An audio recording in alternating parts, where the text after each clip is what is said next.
ஒரு வீடுன்னா அதுல ஒரு ஜெபம் இருக்கணும். புத்தியினமாய் நடக்கக்கூடாது. ஆண்டவரை நவீனமா கொண்டு போகாதீங்க. Don't take your god for granted. Be careful.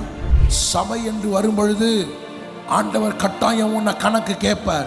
ரோட்ல போறவன், வழியில போறவன் நான் தான் யோசேப்புலாம் சொல்ல முடியாது. யோசேப்புக்கு ஒரு அபிஷேகம் இருக்கிறது. எல்லாரும் ஜோசப் ஆயிட முடியுமா?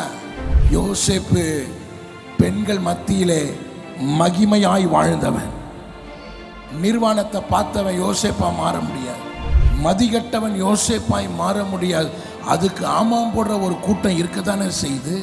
அப்படி ஒரு உலக வாழ்க்கையை நீங்களும் நானும் வாழ முடியுமா? What are you talking?